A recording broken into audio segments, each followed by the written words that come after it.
Ya, selamat malam semuanya. Assalamualaikum warahmatullahi wabarakatuh. Suara saya kedengeran nggak? Aman, Pak. Ya, dengar Pak. Aman ya? Oke, thank you. Ya, selamat malam semuanya, rekan-rekan yang malam ini kita jumpa dalam kesempatan untuk pelaksanaan ya training Mikrotik Certified Network Associate ya. Yang nanti akan diadakan kurang lebih 4 kali pertemuan ya, mulai malam ini, kemudian besok malam, lalu nanti di minggu depan juga di hari Sabtu dan Ahad di waktu yang sama ya. Jadi nanti ada 4 pertemuan Maret kon. yang kita harapkan cukup lah untuk mengcover semua materi dari program pelatihan dan sertifikasi Mikrotik Certified Network Associate. Oh, Nah, kebetulan ya. saya ya yang ditunjuk menjadi instruktur, dan juga nanti pada saat ujian nanti akan menjadi proktor Anda juga. Jadi saya perlu perkenalkan diri dulu untuk kesempatan ini. Nama saya Ziad Sobri. Saya Mikrotik Certified Trainer sejak tahun 2014. Domisilinya di Lampung nih, jadi saya ngajarnya dari Lampung nih. Cuma nanti pas ujian kita akan ketemuan langsung ya, nanti insya Allah di NF ya, nanti ya di Depok. Cuman tanggal saya belum tahu pasti nanti, karena kan digabung dengan beberapa batch kelas yang lainnya dari Nurul Fikri juga. Nah, untuk MTCNA sendiri nanti topik yang akan dibahas sebenarnya cukup banyak ya. Jadi di sini nanti saya belum akan share dulu modulnya, cuman mungkin teman-teman bisa lihat sendiri di mikrotik.com ya kalau ingin tahu materinya tentang apa saja. Di teman-teman bisa langsung cek di mikrotik.com ya. Di bagian training di sini.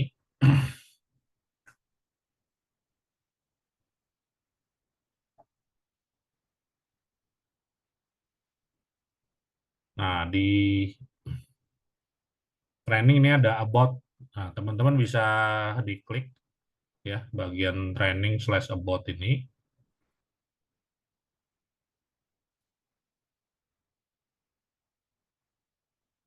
Nah, ini ada informasi tentang program pelatihan dan sertifikasi Mikrotik ya. Dan di sini Anda lihat ada cukup banyak ya sertifikasi Mikrotiknya, tapi semuanya diawali dengan MTCNA ya. Jadi kita bisa lihat di sini, Anda tinggal klik view outline yang ada di samping item MTCNA ini. Anda tinggal klik saja, nanti akan ditampilkan outline dari materi pelatihannya sendiri. Ya. Jadi sebenarnya pelatihannya kalau full day ini biasanya sekitar 3 hari lah. Ya. Makanya nanti kita pelatihan resminya memang kalau hari ini kan lebih banyak lebih ke pengenalan serta pembahasan tentang apa saja yang harus disiapkan untuk belajar materi MTCNA, kemudian juga apa alat bantu yang perlu Anda install atau Anda pakai nanti selama pelatihan, itu yang akan kita bahas di malam hari ini di pertemuan pertama ini. Tapi nanti untuk pertemuan kedua, ketiga, dan keempat itu ya kita langsung masuk ke materinya. Ya. Nah, di sini Anda bisa lihat durasinya tuh 3 hari sebenarnya. Eh, ini target yang diharapkan setelah mengikuti pelatihan ya. Anda paling tidak nanti akan familiar dengan apa itu router OS, apa itu router board, kemudian bisa melakukan konfigurasi yang menghubungkan jaringan lokal dengan internet ya. Jadi Anda bikin router gateway itu harus bisa. Lalu beberapa teknologi jaringan lain yang akan atau harus Anda pelajari juga nanti yang bisa dipakai untuk mengelola dan mengatasi masalah-masalah yang mungkin ada di jaringan lokal yang Anda nanti akan kelola menggunakan perangkat jaringan dari Mikrotik. Ya. Makanya di sini target audiensnya adalah network engineer, tapi sebenarnya siapa saja sih yang punya keinginan untuk mempelajari tentang implementasi teknologi jaringan menggunakan perangkat-perangkat yang dimotori oleh sistem operasi router OS dari Mikrotik. Ya. Nah, cuman sebenarnya walaupun ini pelatihan kategorinya pelatihan apa ya, associate level ya, dasar gitu, tapi ada prasyaratnya sebenarnya. Ya, di sini ada prasyaratnya yang harus rekan-rekan penuhi ya sebenarnya, yaitu Anda harus memiliki pemahaman yang cukup baik tentang networking ya secara umum. Lebih spesifiknya ya tahu tentang model komunikasi data ya, TCP, IP, OSI layer, protokol jaringan dan lain sebagainya ya. Kemudian juga subnetting terutama yang terkait dengan penggunaan IP address versi 4 ya, IPv4 yang IP versi 6 belum sih. Ya, kita nggak masuk bahasan sama sekali kalau di MTCNA. Nanti kan ada sertifikasinya sendiri untuk IP versi 6 ya. Nah, ini nanti perlu Anda review kembali materi-materinya ya, terutama tadi model komunikasi datanya dengan berbagai layer komunikasi mulai dari layer 1 sampai layer 4 paling enggak. Kalau Anda mengacu ke model komunikasi OSI layer, komunikasi datanya kan ada 7 layer ya. Nah, di situ nanti Anda paling enggak cukup paham mulai dari layer 1, 2, 3, sampai 4 lah. Karena itu memang domainnya seorang network engineer. Tentu saja subnetting juga merupakan pengetahuan yang harus Anda cukup kuasai, ya, walaupun sudah banyak sih alat bantunya pakai IP kalkulator, cuman sebenarnya bagi saya pribadi juga sebaiknya kemampuan untuk melakukan kalkulasi subnetting maupun supernetting paling tidak di IP versi 4 itu merupakan keahlian dasar yang harus dimiliki. Ya. Nah, jadi ini yang menjadi prasyarat dan nanti Anda perlu review, perlu evaluasi dengan melakukan pretest. Jadi nanti setelah ini teman-teman akan bikin akun di mikrotik.com, kemudian akan menggunakan akun tadi untuk melakukan evaluasi ya pemahaman Anda tentang fundamental network sebelum nanti di pertemuan kedua, ketiga, dan empat kita masuk ke materi-materi yang ada di dalam program sertifikasi MTCNA. Nah, nanti Anda bisa mengerjakan untuk pretestnya di sini nanti setelah kita buat akunnya. Ya. Jadi ini dokumen outline-nya sebaiknya Anda unduh ya. Sebaiknya Anda download, kemudian nanti dijadikan sebagai checklist ya, hal-hal apa saja yang harus Anda kuasai sebelum bisa mengikuti ujiannya nanti ya setelah selesai pelatihan ini. Jadi dari hasil pelatihan Anda bisa evaluasi pemahaman Anda tentang materi-materinya menggunakan dokumen outline ini. Nah, seperti kita lihat di bagian awal yang nanti akan kita bahas itu, terutama di pertemuan kedua besok, kita akan bahas tentang modul 1 introduction. Ya. Di introduction nanti akan dibahas tentang apa itu mikrotik, ya. Kemudian ada pembahasan tentang apa itu router OS, apa itu router board, ya.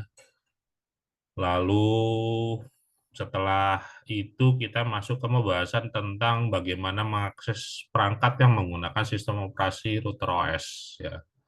baik itu router board maupun PC router lainnya yang diinstal sistem operasi router OS. Di sini ada beberapa opsi yang bisa kita pakai, ya. Nanti bisa dipelajari dan akan kita coba juga besok, ya. Termasuk menggunakan beberapa opsi untuk akses menggunakan SSH atau Telnet misalkan. Nah, ini kan menggunakan command line. Nah, kita akan lihat bagaimana bekerja menggunakan command line interface di environment router OS, ya. Kemudian nanti akan buat konfigurasi dasar router OS atau router board menjadi gateway untuk menyediakan akses internet ke lokal area network yang ada. Di sini kita akan lihat konfigurasi apa saja, dan nanti sebagian besar konfigurasi itu akan kita bahas lebih detail lagi di pertemuan-pertemuan berikutnya, di chapter-chapter berikutnya. Ya. Lalu kita akan juga bahas tentang melakukan upgrade, downgrade, ya, kemudian mengamankan router, ya, melakukan reset terhadap router, melakukan reinstall terhadap sistem operasi router OS yang ada di perangkat-perangkat router board terutama, ya, terus jenis-jenis lisensinya. Ini bagian besar dari pembahasan di modul pertama atau modul introduction. Ya. Nah, ini paling enggak di pertemuan kedua akan kita selesaikan. Ya. Kemudian di modul berikutnya ini juga biasanya saya usahakan sih besok juga kita sudah bisa cover, ya, paling tidak sampai di protokol DHCP, ya, Dynamic Host Configuration Protocol. Nah, di sini kita akan bahas tentang konsep dari DHCP sendiri, ya, untuk apa, kemudian apa saja yang dibutuhkan untuk menerapkan DHCP, ya. Lalu nanti ada juga konfigurasinya. Nah, ini akan kita praktekkan juga di konfigurasi dari DHCP di perangkat yang menggunakan sistem operasi router OS. Nah, lalu nanti untuk pengamanannya, karena ada beberapa kelemahan akan kita bahas, dan salah satu teknik untuk mengamankan protokol DHCP dengan memanfaatkan ARP nanti. Ya, makanya ARP ini juga penting Anda review kembali, ya. Karena ini sebenarnya asumsinya teman-teman udah tahu ya tentang ARP, tentang DHCP. Nah, nanti memang akan kita review sekilas juga. Cuman harapannya sih sebaiknya sebelum masuk ke materi Anda sudah baca-baca juga, ya. Kemudian modul ketiga bridging, konsep bridgingnya seperti apa, penerapannya di Mikrotik untuk apa saja, lalu konfigurasinya seperti apa. Nah, ini akan kita bahas di modul 3 ini. Nah, ini baru nanti di modul 4, kan router OS-nya Mikrotik ini memang sebenarnya fitur utamanya yang melakukan routing dan forwarding paket, gitu. Ya, jadi bekerja di layer 3. Di layer 3 nanti fungsi routing dan forwarding ini akan penting sekali. Bahkan merupakan apa ya, core fitur dari sistem operasi router OS, ya. Nah, fokusnya nanti kita akan bahas bagaimana fungsi routing dan forwarding di perangkat router yang menjalankan sistem operasi router OS, kemudian nanti juga pembuatan atau konfigurasi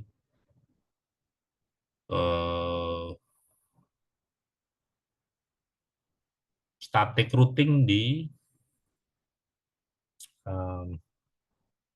router OS, ya. Kemudian nanti ada pembahasan juga tentang wireless, ya.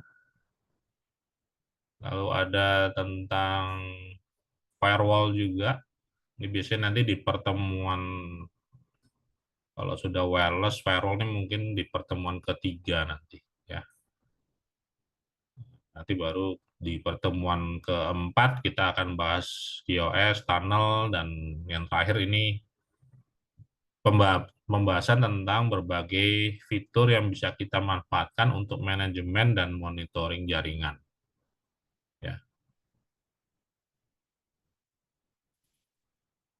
Nah, ini teman-teman bisa download sendiri di sini ya.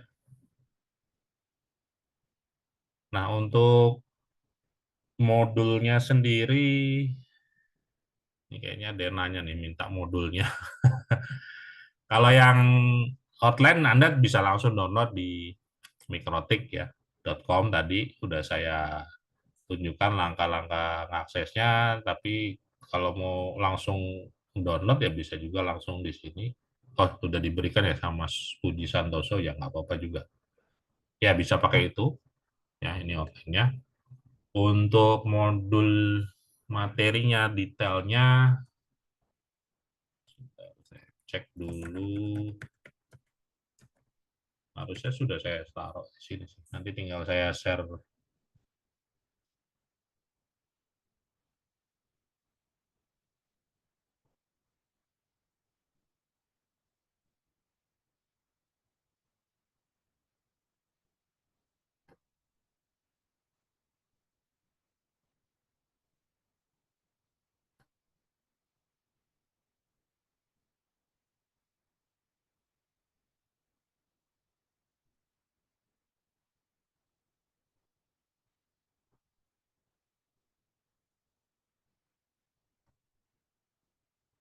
Saya cek dulu. Saya juga agak lupa udah taruh di sini belum ya. Biasanya sih sudah ada sih. Oh ya, ini udah ada nih. Eh,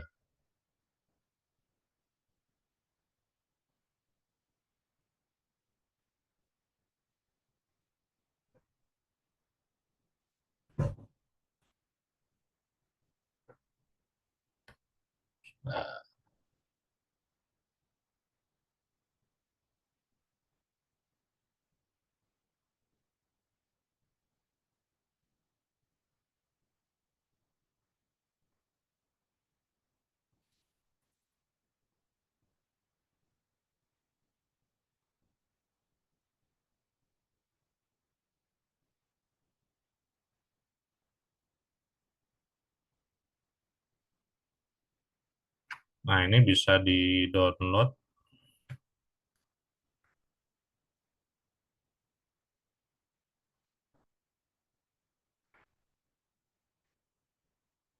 Saya sudah share linknya juga di kolom chat dari Zoom ya. Coba dicek. Bisa diambil nggak?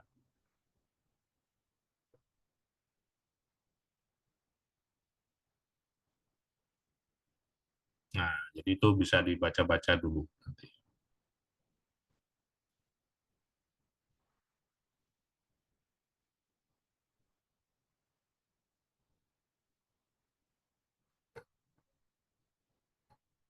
Gimana? Bisa diunduh? Oke, sip. Ya. Ini materi ada di situ semua. Ya, tapi nanti kita akan bahas satu-satu. Nggak semuanya langsung dibahas malam ini atau ya udah belajar sendiri aja. Nanti tinggal ujian aja ya enggak ya. Kita akan coba review semuanya selama 4 kali pertemuan ke depan. Ya. Oke, itu ya. Jadi alat bantu pertama outline tadi sudah saya sempat jelaskan sekilas, kemudian Anda bisa unduh sendiri dan saya biasanya minta agar Anda memperlakukan ini sebagai semacam checklist ya untuk melihat sejauh mana penguasaan Anda terhadap materi-materi yang ada di modul maupun dari penjelasan yang saya berikan selama beberapa pertemuan ke depan nanti. Nah, kemudian yang perlu Anda buat juga adalah akun di mikrotik.com ya. Silakan Anda masuk ke mikrotik.com, lalu di menu akunnya Anda bisa klik register ya. Lalu Anda bisa isikan ini kalau belum punya ya.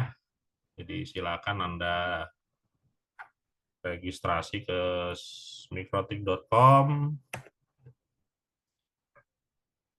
Anda pilih registration type-nya itu natural person, kemudian Anda isikan ya form yang ada yang required ini ya, first name, last name, email, eh, country-nya apa, lalu alamatnya ya, mulai dari provinsinya, kotanya, kode pos, lalu alamat jalannya apa ya.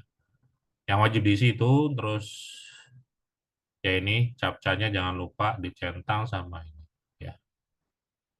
Ini kalau sudah selesai semua diisi, tinggal klik register, kemudian nanti Anda bisa cek inbox email Anda, dan di dalam inbox email Anda nanti harusnya sudah ada password sementara untuk login. Ya. Nah, yang perlu Anda perhatikan betul di sini masalah ini, first name sama last name. Ya, contohnya nama saya Ziad Sobri, maka saya ketik namanya tuh di first name-nya ya Ziad gitu ya.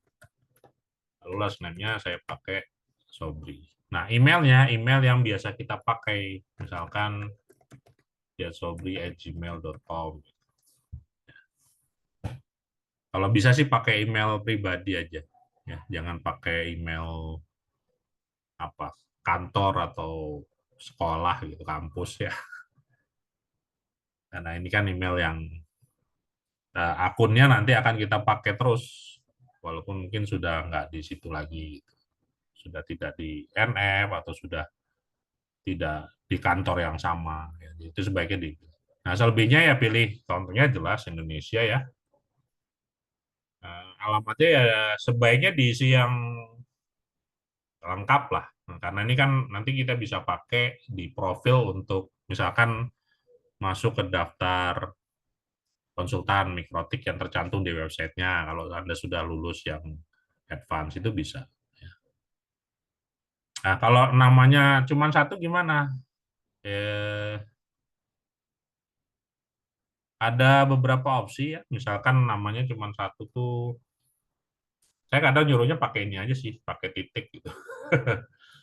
Jadi misalkan namanya apa, Bobby gitu. Nah di sini mungkin pakai titik atau gelarnya misal sudah punya gelar, ya, bebas aja sih. Ya. Atau ya artinya disiasati tetap harus diisi first name sama last name. Ya. Kira-kira gitu Mas siapa? Mas Mulyanto ya. Kalau namanya cuma satu ya mungkin ya ditulis aja seperti ini Mulyanto, lalu di sini kasih aja titik satu gitu. Harusnya masih bisa sih. Atau bisa pakai nol, cuman saya lupa kombinasi apa shortcutnya apa untuk nol karakter gitu. Itu juga bisa sih. Alt F berapa gitu saya lupa. Tapi bisa. Cuman kalau nggak mau pusing ya udah kasih titik aja. Harusnya bisa, nggak masalah. Ya, ya silakan dibuat. Dan nanti kalau sudah dibuat kan tinggal login ya. Nah untuk loginnya, loginnya ya masuk ke client login ini. Nanti.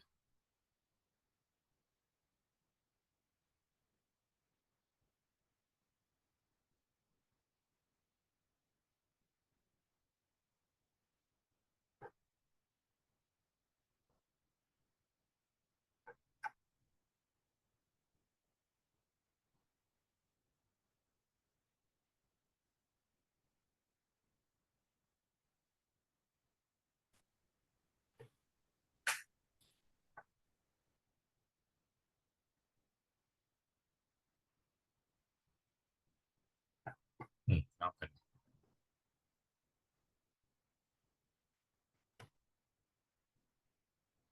Mikrotik.com. Oh, udah. Kadang-kadang agak lemot. Nah, ini kalau sudah, nah username-nya email ya. Kecuali yang sudah lama kayak saya nih, ya username. Cuman kalau yang baru biasanya username-nya itu ya email yang Anda masukkan.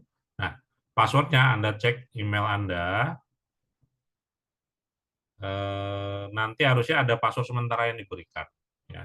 Jadi kalau password sementaranya sudah diberikan, ya di input di situ, ya. Nanti tinggal login saja. Nah, nanti kalau sudah login, karena passwordnya kan random string karakter gitu ya, maka sebaiknya mungkin dirubah dulu sebelum Anda lanjutkan. Anda edit akun detail,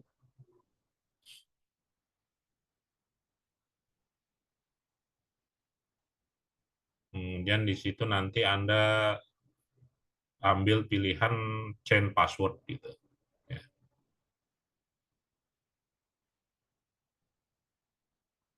Ini kenapa nih agak lambat?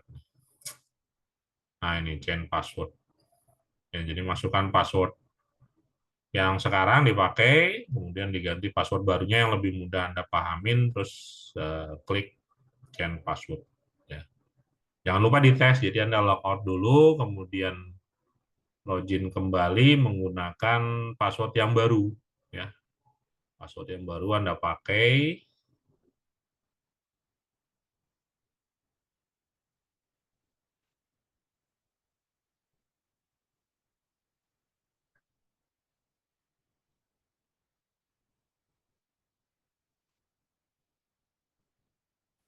Nah, password yang baru yang Anda pakai itu harusnya kalau udah benar tinggal klik login aja udah masuk. Nah, kalau keliru ya Anda terpasang reset. Nah, di sini ada opsi forgot password, tinggal diklik saja.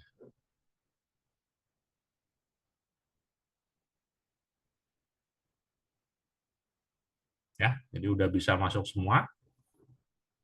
Gimana? Ada kendala atau nggak ada masalah? Semuanya bisa masuk, bisa login dan sudah ganti password. Minumnya di meja, minumnya di meja.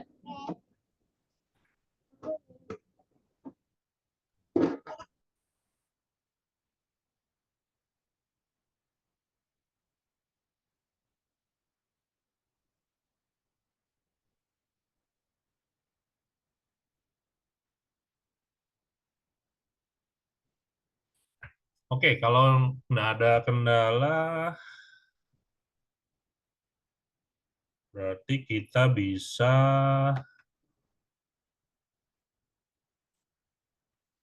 langsung coba lakukan pretest ya. Ini waktunya kebetulan cukup. Jadi Anda bisa masuk ke bagian My Training Session di sebelah kiri ya. Jadi Anda setelah klik akun, sudah login, nah di sebelah kiri itu kan nanti ada menu-menu di bagian akun tadi. Salah satu menunya adalah My Training Session. Anda bisa klik My Training Session-nya. Ya nggak apa-apa, kalau belum login nggak apa-apa. Nah, silakan nanti coba kerjakan example test ya. Sampel tes ini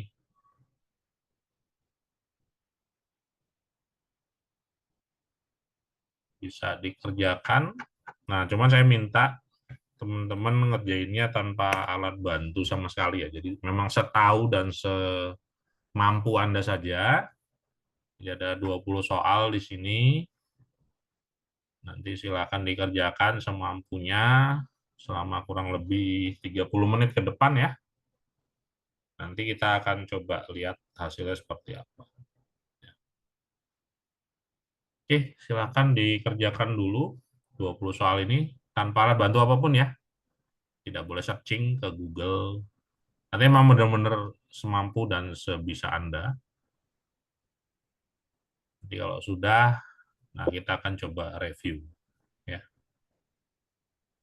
untuk melihat apakah jawaban yang Anda berikan sudah sesuai dan memang sudah benar gitu atau belum. Kalau belum berarti ya Anda harus belajar lagi supaya nanti kalau sudah masuk ke materi MTCNA-nya lebih enak lagi lah karena asumsinya ikut MTCN ini fundamental networknya Anda sudah cukup tahu lah ya.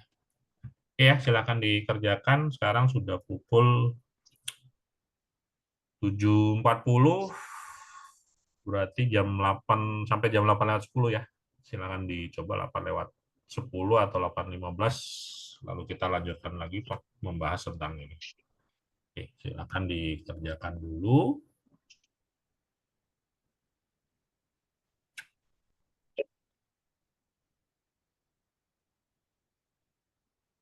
Ya, harus login. Artinya buat akun dulu. Betul. Karena kalau nggak punya akun ya nggak bisa diakses. Ya, makanya tadi langkah pertama kan bikin akun dulu, baru Anda bisa coba pretestnya. Oke ya, silakan dicoba dulu. Saya off cam dulu, nanti jam 8:10 saya kembali on cam. Dan nanti kita lanjutkan pembahasan. Yuk, baru masuk. Istirahat.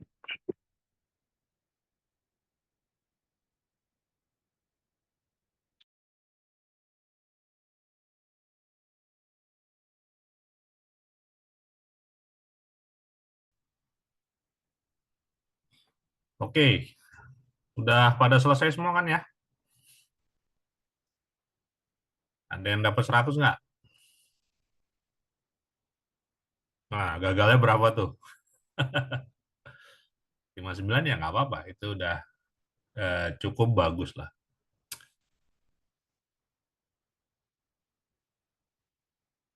Ya, paling tinggi berapa? Ada yang 70%-an? Ada? Ini berapa yang nyobain nih? 60, 70? Nggak ada. Ya artinya prasyaratnya berarti kan harus Anda review lagi ya materi network fundamental sama eh, subnetting itu. Kita coba lihat dulu. Eh, Anda coba berulang kali ya soalnya masih sama terus sih ya. Tapi di sini kita bisa coba eh, bahas ya soal-soalnya dan kita lihat jawabannya. Terus alasannya kenapa jawabannya kita bisa pilih jawabannya tersebut ya berdasarkan ya teori dan konsep yang ada di dasar-dasar keilmuan tentang jaringan sebenarnya ya. Oke, kita bicara sekarang bahas yang nomor satu dulu ya kalau di saya nih. Ini nomor satu.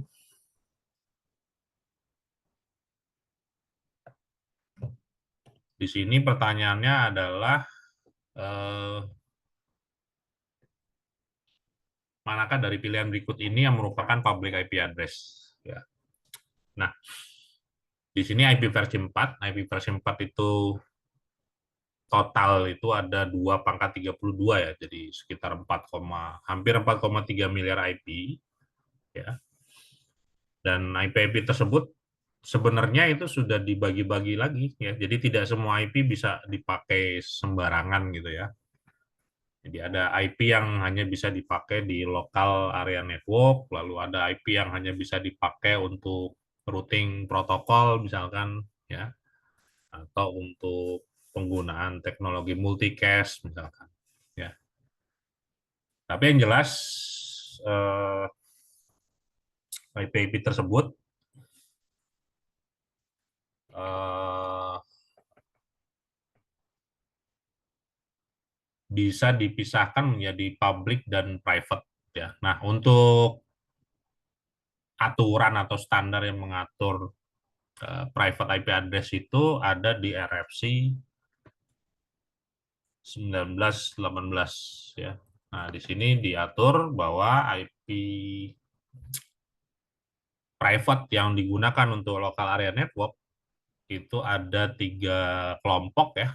Yang pertama ada IP yang depannya 10, kemudian IP yang depannya 172.16 sampai 31 ya. Lalu IP yang biasa Anda pakai, IP sejuta umat 192.168 sekian sekian. Nah, selain ini kita bisa anggap sebagai IP yang masuk domain publik ya. Ya, kalau kita mengacu ke RFC 1918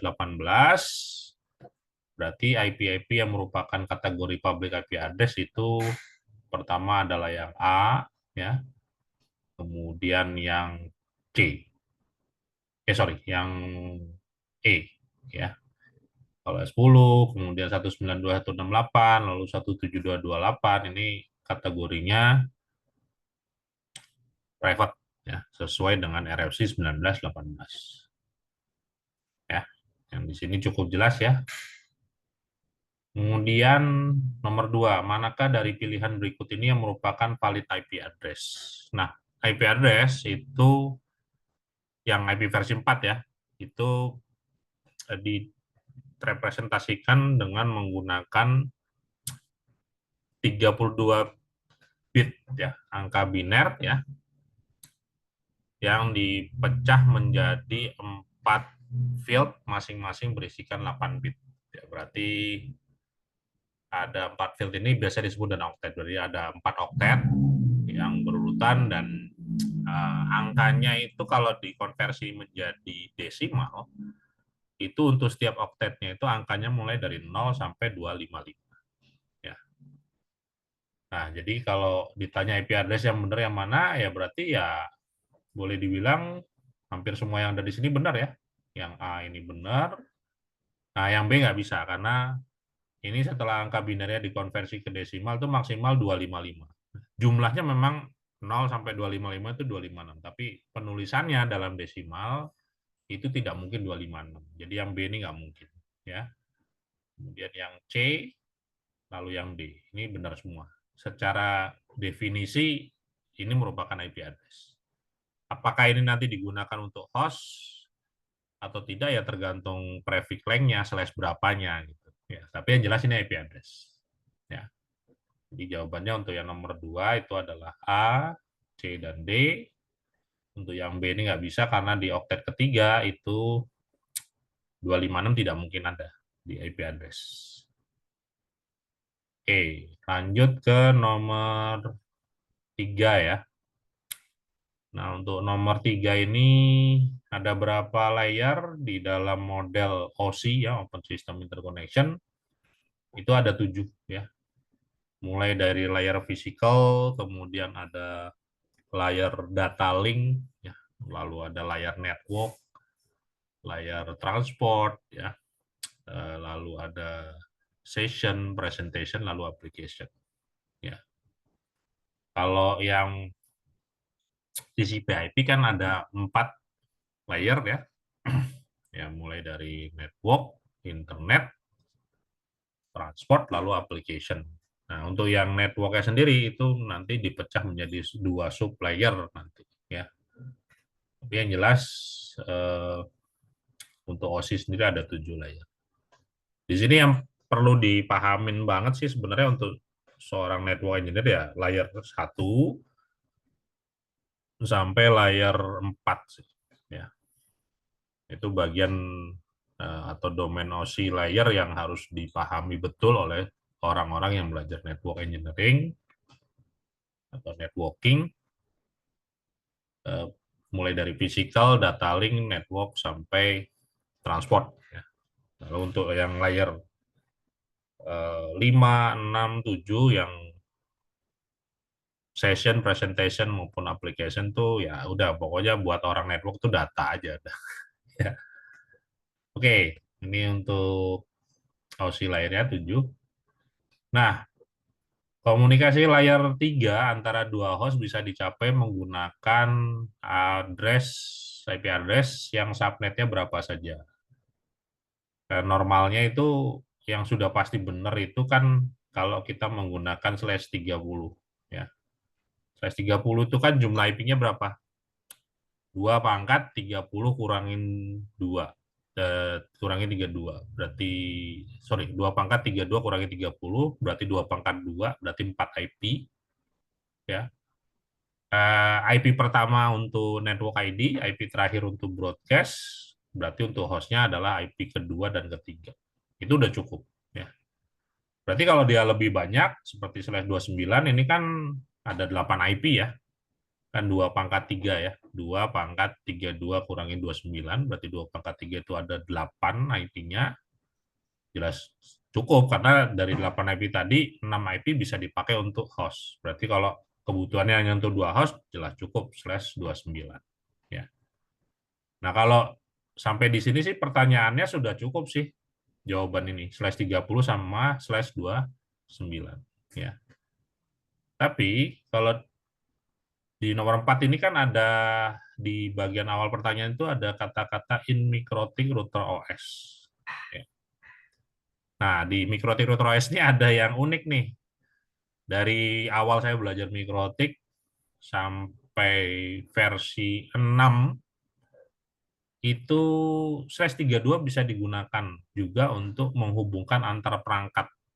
Ya. Jadi Anda bisa konfigurasikan IP address menggunakan /32 dengan menggunakan eh, cara konfigurasi yang namanya point-to-point addressing. Point-to-point addressing ini sebenarnya biasanya ditemukan kalau kita menggunakan point-to-point protokol seperti untuk tunnel VPN ya, VPTP, L2TP, SSTP, OpenVPN. Nah, IP interface tunnelnya kan /32 itu. Ya. Atau kalau Anda konfigurasi PPPoE misalkan. Nah, itu juga menggunakan /32. Ya. Nah, di MikroTik tidak perlu menggunakan protokol point-to-point tertentu, ya, tidak perlu pakai PPPoE atau PPTP, bisa langsung dikonfigurasikan. Ya. Nah, ini pakai /32. Nah, sebenarnya sejak versi, saya lupa, mungkin sekitar versi 648 ya, itu /31 juga bisa, karena /31 kan memang di situ ada 2 IP ya, dalam satu subnet. Kan 2 pangkat 1 ya, 2 pangkat 32 min 31, berarti 2 pangkat 1 itu kan sama dengan 2. Jadi bisa juga diterapkan di MikroTik, terutama kalau ketemu perangkat Cisco misalkan. Ya, cuman masalahnya yang sudah pasti dari dulu ada itu ya /32 ini. Kalau /31 itu kalau Anda pakai versi di atas versi 648, kalau saya nggak salah ya, itu baru bisa pakai /31. Untuk versi sebelumnya belum bisa. Jadi kalau di sini saya cari aman ya, jawabannya yang ini aja. Ya. Di /30 dan /29 itu yang normal. Lalu khusus di MikroTik router OS /32 untuk sebelum versi 648 itu bisa dipakai. Tapi sebenarnya /31 pun bisa dipakai. Tapi kalau menggunakan router OS versi 648 kalau saya nggak salah. 648 atau 649. Pokoknya versi yang lumayan baru lah. Apalagi versi 7 jelas bisa. Ya. Kira-kira seperti itu. Ya. Ini kan ada yang nanya kalau /31 bisa untuk point to point, kenapa tidak termasuk? Ya alasannya tadi, karena di MikroTik baru didukung setelah versi 648 kalau saya nggak salah. Ya.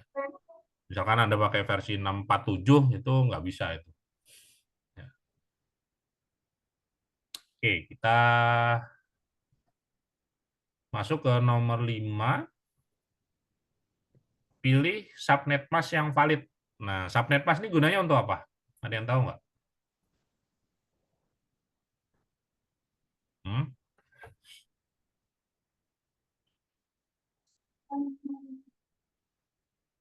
Subnet mask dipakai untuk memisahkan komponen IP address, mana yang merupakan network ID, mana yang merupakan host ID. Ya. Nah, untuk network ID itu direpresentasikan di dalam subnet mask itu menggunakan angka biner 0. Ya. Angka biner, 0 lagi, 1. Ya, angka biner 1. Ya. Dan kalau Anda sudah sempat bahas tadi IP versi 4 tuh 32 bit, maka bagian network ID itu bagian awal dari IP address. Nah, seberapa banyak bit yang merupakan bagian dari network ID di suatu IP address, nah ini tergantung subnet masknya tadi. Ada berapa angka satunya di awal. Nah, misalkan Anda menggunakan /24 misalkan, ya, prefixnya, maka 24 bit pertama itu merupakan network ID. Ya. Nah, ini kalau dikonversikan ke format subnet mask yang dalam penulisan desimal seperti IP address,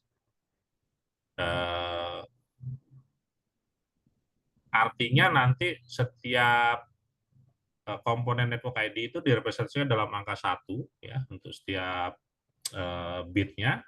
Kemudian nanti baru host ID-nya direpresentasikan menggunakan angka 0 biner. Ya.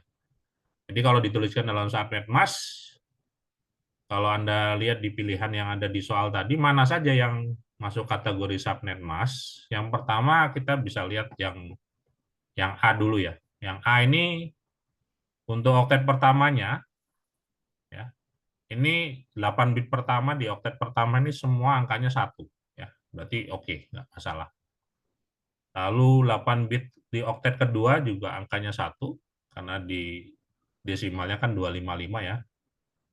Nah, kemudian di oktet ketiga, itu tidak semuanya, tapi hanya 2 bit pertama yang angka binernya 1, lalu 6 bit berikutnya angkanya 0, baru di oktet keempat muncul lagi angka biner 1 ya.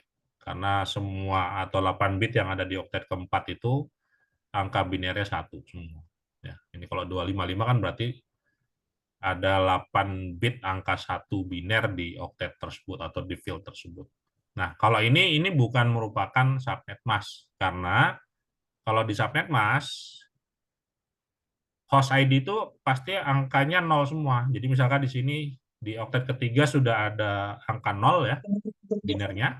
Ya, 192 ini kan cuma 2 bit pertama angkanya 1, lalu 6 bit berikutnya itu angkanya 0. Maka di oktet keempat harusnya 0 semua. Karena network ID-nya sudah direpresentasikan di depan. Ya. Jadi yang A ini tidak termasuk subnet mask. Nah, kalau yang B gimana? Yang B ini harusnya masuk ya. Jadi kalau kita hitung,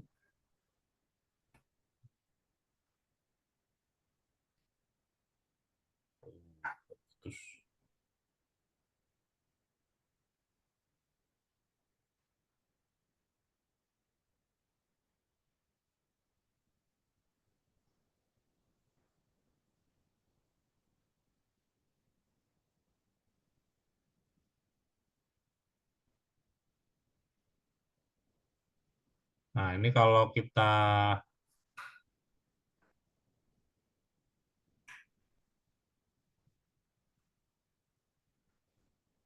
kan kalau kita lihat ya, misalkan yang B, ini kan berarti oktet pertama semua angkanya 1 ya. Nah, seperti itu. Oke, berarti. Kedua di situ juga 1 ya. Lalu oktet ketiga gimana? Nah, ini yang pertama itu 1, yang kedua itu 1, lalu yang ketiga itu 1. Berarti sisanya itu 0. Nah, sisanya baru 0. Nah, ini kalau kita konversikan kan ini ya. 255, 255, 224, 0. Hitungnya gimana? Anda lihatnya dari yang paling kiri ya. Yang paling kiri itu dikalikan dengan 2 pangkat 7 dan seterusnya sampai yang paling kanan di dalam satu field itu 2 pangkat 0. Ya. Hitungnya seperti itu. Nah, nanti direview lagi lah cara menghitung kontennya seperti itu. Cuman caranya seperti itu, kalau sudah pernah belajar masih ingat nanti. Ya. Jadi yang B ini benar, lalu yang C juga sama nih. Kalau yang C ini kan kalau kita lihat dia 11111111 ya, lalu 11 lalu 0000 hanya 0 semua.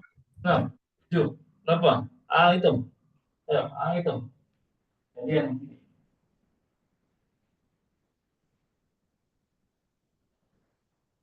satu. Nah, yang terakhir juga 192, ini berarti 2 bit pertamanya itu angka 1, lalu sisa bit sampai 30 bit terakhirnya itu semua angkanya 0. Nah, ini benar ya. Walaupun ini mungkin Anda jarang ketemu atau belum pernah ketemu, tapi ini benar. Ya. Jadi subnet mask yang benar itu adalah yang B, C, dan D. Ya. Karena tadi fungsinya untuk memisahkan antara network ID dan host ID-nya. Oke. Kemudian yang nomor 6, valid MAC address. MAC address itu kan alamat fisik ya, dari suatu antarmuka jaringan atau suatu interface jaringan. Contoh interface jaringan apa? Interface jaringan itu ya network interface card ya, yang seperti ada di laptop atau di mainboard PC, kan ada port Ethernet, nah itu NIC. Atau kalau wireless radio itu juga termasuk kategori interface network juga ya. Nah, masing-masing interface network itu ada alamat fisiknya ya, yang dikenal dengan media access control address ya, alamat fisik dari interface jaringan tadi. Nah, formatnya itu 48 bit dibagi menjadi 6 field ya. Nah, masing-masing field berarti kan 48 dibagi 6 ya. Berarti ada ya 8 kali 6 48. Ya, di masing-masing itulah ada 8 bit juga sih. Cuman nanti karena terlalu banyak ya, kalau dituliskan dalam desimal maka itu digunakan format hexa biasanya. Ya. Jadi penulisannya dituliskan dalam format hexa untuk lebih mudahnya. Ya. Berarti kalau hexa itu kan 0 sampai 9, kemudian A sampai F. Ya. Karena mewakili 16 karakter dari 0 sampai F. Ya. Nah, kalau berdasarkan format dan definisi tadi, berarti yang benar ya cuman yang D. Ya. Karena yang B ini terlalu panjang, yang A ini merupakan format IP address, lalu yang C ini ada huruf G, yang mana tidak mungkin dipakai kalau menggunakan hexadesimal. Ya. Jadi jawabannya itu. Ya. Nah, oke, kita masuk sekarang ke nomor 7. Ya. Di nomor 7 ini, ceritanya ada 2 komputer di sini, lalu dihubungkan pakai kabel gitu ya. Kabel apa istilahnya cross ya. Kalau Anda belajar jaringan kan suruh ngerimping kabel. Kalau PC ke PC kan langsung ya, tanpa menggunakan switch atau tanpa menggunakan router, Anda harus menggunakan konfigurasi konektornya, wiring kabelnya itu kan harus pakai format yang cross ya. Jadi konektor di kedua komputer itu beda posisinya. Nah, itu ceritanya seperti itu. Jadi secara fisik ada 2 komputer dihubungkan lewat satu kabel cross, tapi konfigurasi IP-nya itu tidak satu subnet.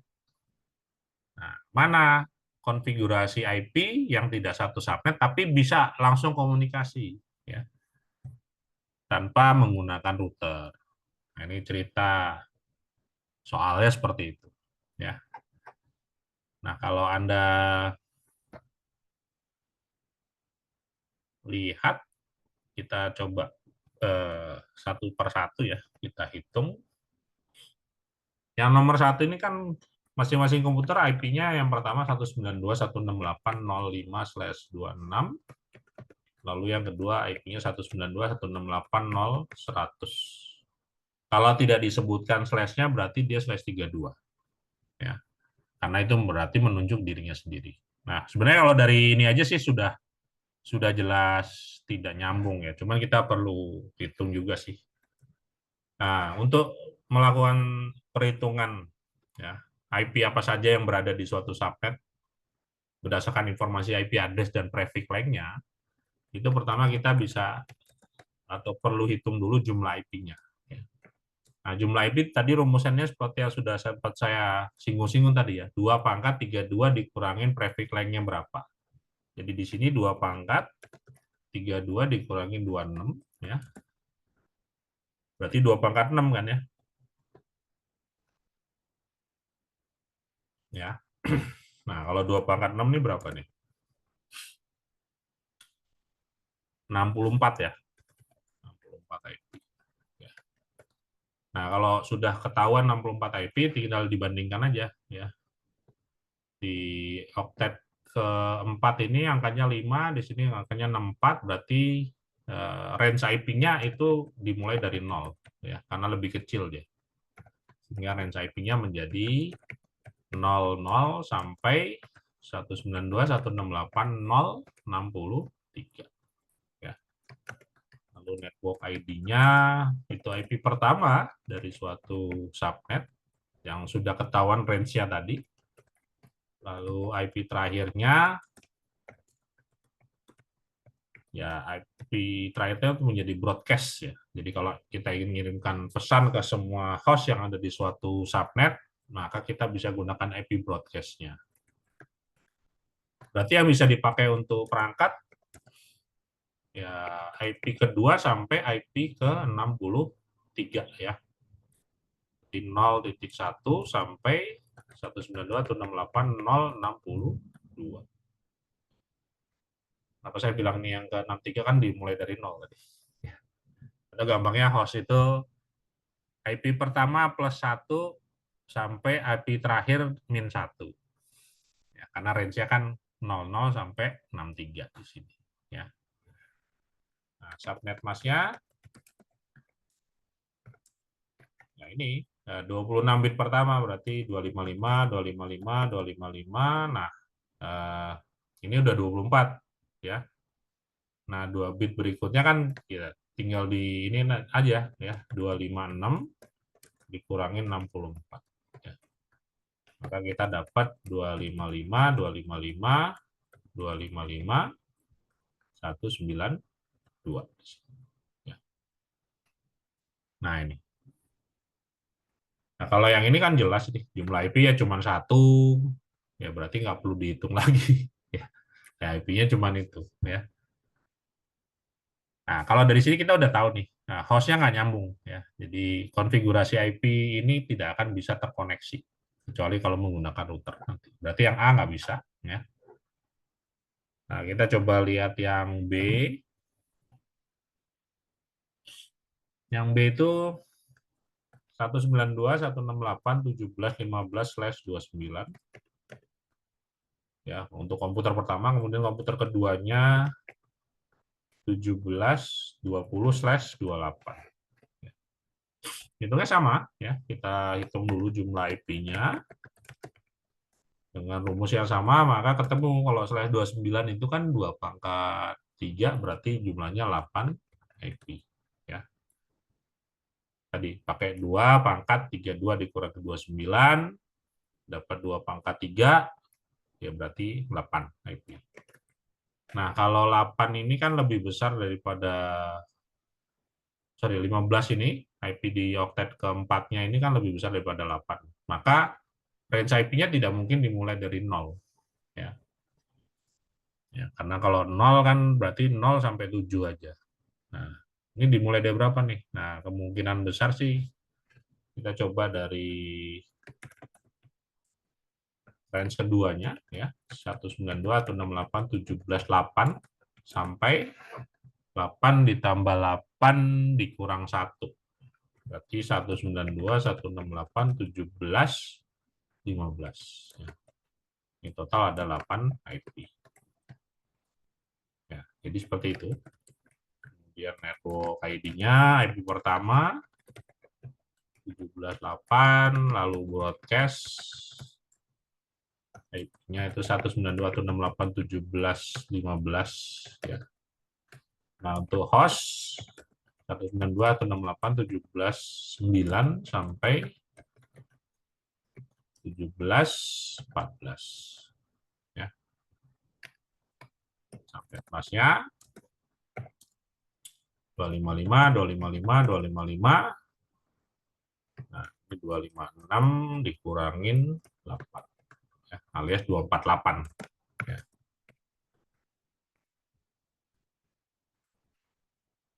Nah, kalau dari ini aja sebenarnya IP yang dipakai udah salah ya, karena ini kan IP broadcast ya. Jadi sebenarnya yang B ini juga nggak bisa. Tapi nggak apa-apa, kita selesaikan dulu perhitungannya. Berikutnya jumlah IP. Nah, ini kan kalau kita udah tahu /29 berapa, /28 itu ya tinggal dikalikan 2 aja ya. Jadi 8 kali 2 kan 16 IP. Atau bisa pakai rumus sebelumnya 2 pangkat 32 min 28 alias 2 pangkat 4. Ya dapatnya juga 16 IP juga sih ya. Nah, di sini kita 20 ini lebih besar daripada 16 ya. Berarti tidak mungkin dimulai dari 0. Nah, kita coba range keduanya masuk nggak? Range keduanya itu 192, 168, 17, 0 tambah 16 kurangin 1 ya. 0 sampai 15. Berarti berikutnya 16 ya. 16 sampai 192, 168, 17, 3, 1 kan. 16 tambah 16 kurangin 1. Ini 32. 16 IP kok. 32 IP. 16 IP. Ya. Nah, ini network ID IP pertama 1716. IP broadcast-nya itu yang IP terakhirnya 1731. Hostnya itu 192, 168, 1717 sampai 1730. Subnet masnya 255, 255, 255, 256 kurangin 16 ya. Berarti subnet masnya ini 24 ya. Nah, ini. Tapi dari sini juga kita pertama ini salah ya. Terus range-nya nggak nyambung ya. Nggak ada yang overlapping. Jadi udah kepisah memang subnet yang nggak ada IP yang berada di kedua subnet. Jadi yang B juga nggak bisa. Ya. Oke, berikutnya yang C. Yang C itu IP pertamanya 10, 10, 0, 17/22. Lalu IP perangkat keduanya 10, 10, 1, 30/23. Ya. Nah, ini yang menarik apa? /22 di situ kan berarti 22 bit pertama itu merupakan network ID ya. Nah, berarti di oktet pertama itu angkanya akan tetap 10, di oktet kedua itu angkanya akan tetap 10 karena ini 16 bit pertama. Nah, di oktet ketiga itu hanya 6 bit saja yang merupakan network ID. 2 bit terakhirnya itu merupakan host ID ya. Kemudian di oktet keempat itu semua angka binernya itu merupakan host ID. Jadi pasti dipakai semua 0 sampai 255 untuk yang oktet keempat. Nah, yang ada perubahannya itu hanya di oktet ketiga. Jadi sini yang perlu kita hitung untuk mengetahui rentang IP yang ada di oktet ketiga yang digunakan dalam desimalnya, kita bisa lakukan penyesuaian ya. Jadi /22-nya kita tambahkan 8 bit supaya kita bisa langsung ketemu dapat angka /30 ya.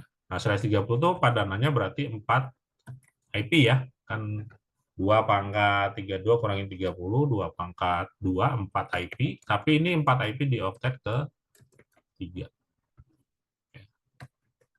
Nah, ini akan memudahkan nih. Kalau 4 IP berarti kalau di oktet ketiga itu dimulai dari 0, maka rentang IP di oktet ketiga itu hanya antara 0 sampai 3. Ya. Ya. 0 sampai 3. Itu 4 IP. Ya, jadi range-nya jadi seperti ini. 10, 10 ini tetap 16 bit pertama. Nah, di oktet ketiga, bit pertamanya itu dimulai dari 0 sampai 0. Kemudian untuk IP terakhirnya itu 3 ya, 0 ditambah 4 dikurangi 1, 3, 2, 5, 5. Ya. Nanti kalau kita hitung total IP-nya berapa? Total IP-nya itu sama dengan 4 dikali 256. Ya. Alias 1024 IP. Atau Anda bisa langsung aja di sini. Ya. 2 pangkat 32 min 22, 2 pangkat 10. Itu Anda dapatnya juga 1024 IP. Ya. Nah, ini 10, 10, 00 sampai 10, 10, 3, 255 itu juga totalnya dapatnya 1024 IP. Ya. Ini udah benar. Ya. Network ID-nya itu IP pertama. Kemudian broadcast ya. Itu IP yang terakhir. Nah, untuk hostnya itu berarti 1022 IP yang ada ya.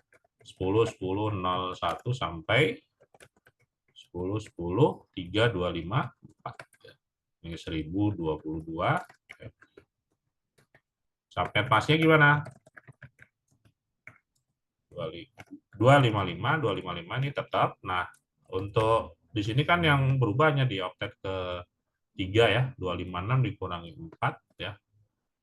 Sedangkan di oktet terakhir itu dia dipakai semua. Berarti semuanya adalah host ID ya.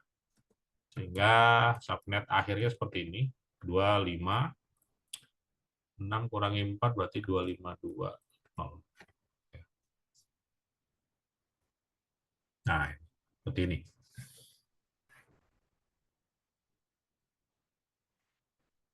Kemudian kita coba terapkan perhitungan yang sama di IP perangkat kedua. Ya, sekarang ini juga sama /23 plus 8 sama dengan /31 alias kita dapat 2 IP ya di oktet ketiga. Ya. Nah, 2 IP ini totalnya berarti 512 IP. Ini sama dengan ya tadi 2 pangkat 9 ya. 2 pangkat 9 kan 512 IP. Ya, ini total IP-nya.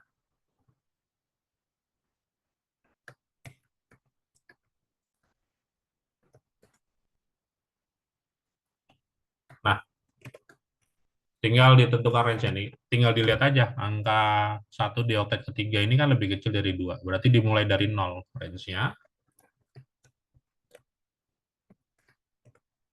10, 10, 0, 0 ya sampai 10, 10, 1, 2, 5, 5. Ini total 512 IP. Ya. Lalu network ID-nya IP pertama, kemudian broadcast-nya itu IP yang terakhir ya 1255. Nah, untuk host-nya diantaranya ya 10, 10, 01 sampai 10, 10, 1, 2, 5, 4. Total 510 IP. Subnet mask 255, 255, 256 kurangin 2 ya. Alias 255, 255, 254. Nah, kalau kita lihat IP perangkat pertama itu ada di range subnet IP perangkat kedua. Ya, 10.10.017 itu masuk di range tersebut, di range host-nya. Kemudian IP perangkat kedua itu juga masuk di range host IP yang ada di perangkat pertama. Jadi kedua perangkat ini bisa komunikasi langsung tanpa melibatkan router walaupun konfigurasi subnet masknya berbeda. Ya, karena kedua IP masuk ke range IP host untuk kedua subnet. Ya. Jadi yang C ini bisa komunikasi langsung.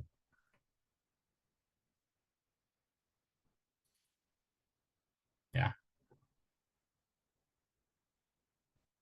Oke, ini sudah.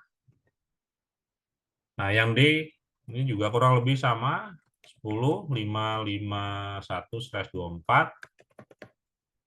IP perangkat 2-nya 10.55.100/25. Nah, ini lebih gampang ya karena lebih kecil dari /23 ya, /24 sampai /32 tuh relatif mudah lah. Jumlah IP-nya ini udah pasti tahu lah. 2 pangkat 8 berarti kan 256 IP ya. Pakai rumus yang 2 pangkat 32 min n gitu ya. Kemudian range IP-nya ini sudah pasti dari 0 ya. 10.550 sampai 10.55255. Ini total 256 ya. Lalu network ID IP pertama 10.550, broadcast itu IP terakhir 10.55255 ya. untuk host IP diantaranya 10.551 sampai 10.55.254 ya. Berarti 254 IP yang dipakai untuk host. Subnet masknya ya 24 bit pertama kan angkanya 1 ya, berarti oktet pertama habis 255 semua, oktet kedua yang 16 jadi habis, oktet ketiga 16 tambah 8 24. Ini habis angka 1 semua. 8 bit tersisa di oktet keempat 0 semua. Jadi nggak usah dihitung lagi. Ya. Tapi kalau dihitung juga apa-apa, tinggal dimasukkan aja di sini kan 256 dikurangi jumlah IP-nya 25. Ya dapatnya 0 juga. Ya. Oke. Nah, untuk yang kedua slash 25 kan berarti separuhnya slash 24 ya.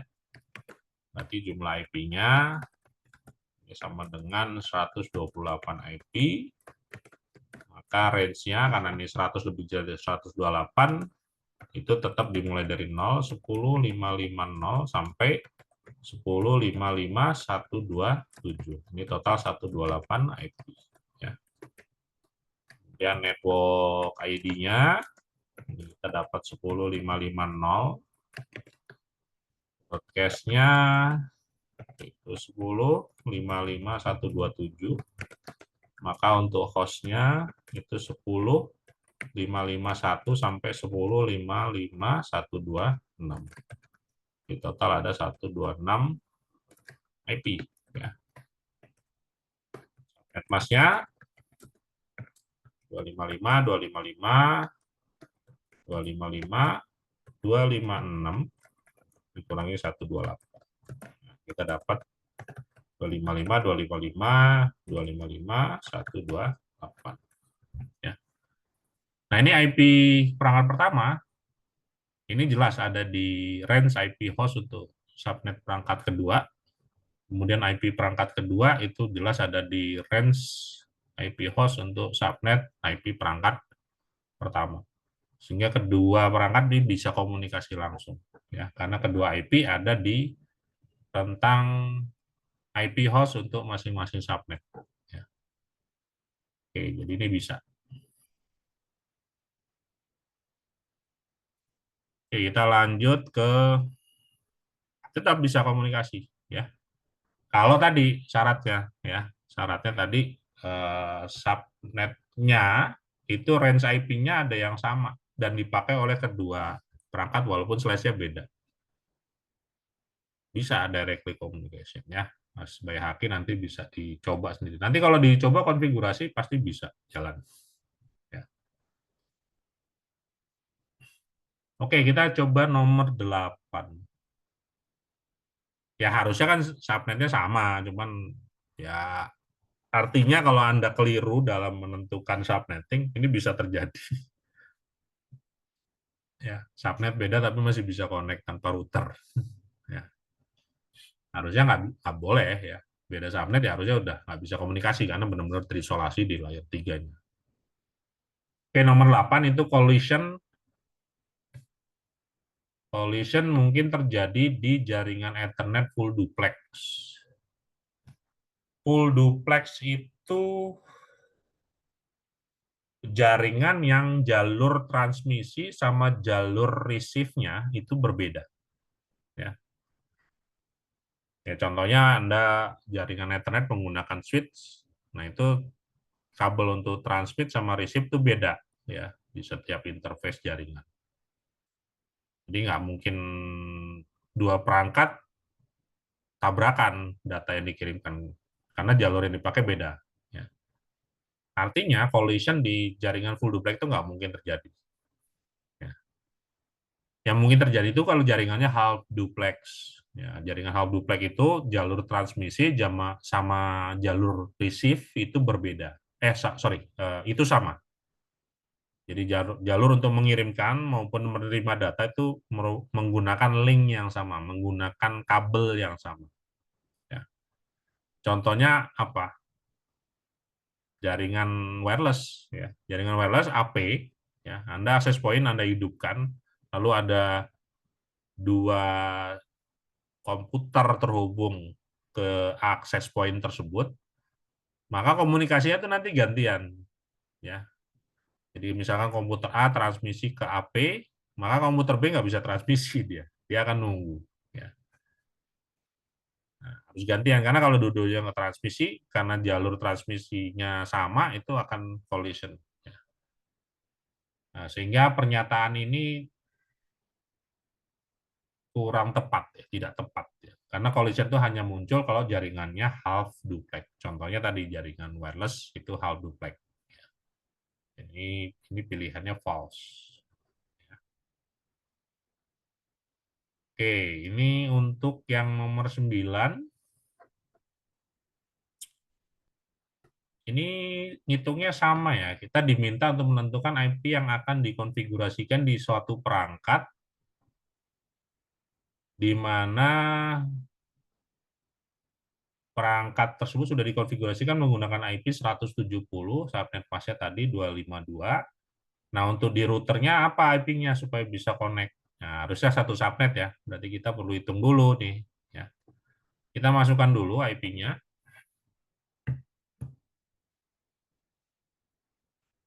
IP yang sudah diketahui ya. 192.168.170 ya. Terus ini 252. Ya, ini kalau subnet masknya 255, 255, 255, 252, berarti jumlah IP-nya berapa? Gampangnya 256 dikurangin 252. Kita dapat berapa? 4 IP. Alias ini slash 30 ya. Nah, slash 30 ini. 4 IP. Kalau 4 IP, ini angkanya 70. Berarti tidak mungkin dari 0, karena kalau 0 berarti IP terakhirnya kan 0 plus 4 dikurang 1, 0 sampai 3, 4 sampai 7, 8, dan seterusnya. Nah, gimana supaya kita bisa cepat menentukan range IP-nya? Nah, saya bisa pakai cara seperti ini. 70 dibagi dengan 4, ya, kita dapatnya berapa? 70 bagi 4 itu kan 17,5 ya. 17,5. Ya, 17, sekian lah. Nah, itu angka 17-nya tanpa memperdulikan kok di belakang komanya, itu bisa dijadikan angka pengali dengan jumlah IP sehingga kita ketemu IP pertama dari range di mana angka 70 itu ada. 17 dikali 4 itu kita dapat 68. Maka range IP-nya itu menjadi 192, 168, 168 itu IP pertamanya. Kemudian IP terakhirnya itu adalah 168 tambah 4 dikurangin 1. Berarti 71. Ya. Ini totalnya berapa? 4. Kalau sudah seperti ini kan gampang ya. Kita langsung ketemu network ID-nya. Kemudian broadcast-nya. Itu IP terakhirnya ya. 71. Lalu untuk host-nya ya 169 sama 170 ya. Nah, 70 udah dipakai ya. Berarti IP yang bisa diterapkan di MikroTik router board-nya yang router board 750 itu yang 69 ya. Nah, di sini berarti yang nomor A. Jawabannya yang A. Oke. Nah, ini perhitungannya seperti ini.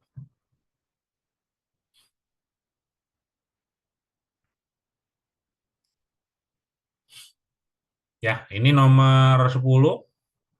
Ada berapa IP address yang bisa ditemukan di header suatu IP paket? Nah, ini kembali pembahasan OSI layer. Jadi di OSI layer itu di apa ya? Setiap kali berpindah layer ya, kalau kita bicara perpindahan layer dari data yang dihasilkan oleh suatu aplikasi, kan nanti disegmentasi itu berarti ada informasi segmennya dilakukan di mana? Di layer 4 transport ya. Kemudian segmen tadi ditambahkan lagi header di layer 3 di network ya, header IP ya. Nah, artinya ada proses enkapsulasi di situ. Ya. Kemudian dari paket yang sudah ada informasi header IP paketnya tadi dienkapsulasi lagi ke dalam frame. Ya. Nah, ada Ethernet header. Nah, yang ditanya nih yang di layer 3 sih. Jadi proses enkapsulasi di layer 3 dengan menambahkan header IP ke suatu segmen data itu berisikan informasi apa saja. Nah, di dalam beberapa field di header IP paket itu ada header IP address. Nah, ada dua di situ, ada source dan destination. Ya. Nah, di sini berarti jawabannya adalah dua. Dua IP address. Ya. Oke, nomor 11, unit dasar dari OSI layer 1 atau layer physical bit. Ya. Kan data terus dikonversi menjadi segmen, lalu segmennya tadi dienkapsulasi dalam paket, ya. Paket tadi dienkapsulasi lagi dalam frame, ya. Satuan unit datanya ya. Kemudian frame tadi dikonversi menjadi bit data yang ditransmisikan lewat media koneksi yang ada. Bisa lewat wireless, bisa lewat kabel tembaga ya, kabel Ethernet, atau bisa lewat kabel fiber. Ya. Jadi yang menggunakan cahaya, ada yang menggunakan gelombang radio elektromagnetik, ada yang menggunakan listrik di kabel tembaga, copper tadi. Nah, ini bit data. Ya.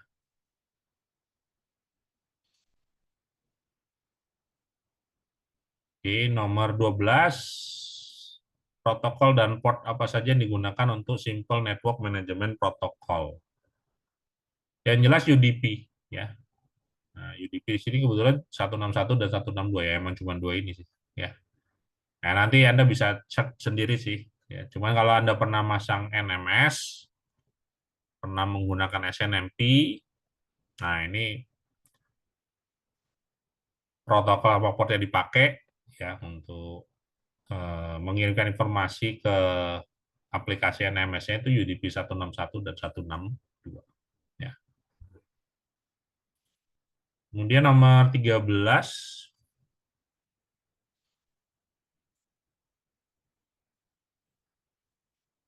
ini konfigurasi dari suatu router. Ya.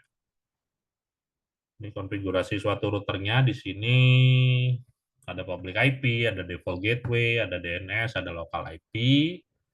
Yang diminta adalah apa konfigurasi yang tepat bagi PC client supaya bisa mengakses ke internet lewat router ini. Ya. Nah, patokannya apa? Kalau PC ingin mengirimkan paket ke internet, berarti harus dikirimkan ke router. Nah, router itu kan menjadi gateway. IP gateway-nya kalau di router mana yang menjadi gateway bagi PC? Ya ini, local IP-nya. Ya. Nah, kita eliminasi jawabannya dari sini. Berarti jawaban gateway-nya harus 2.1.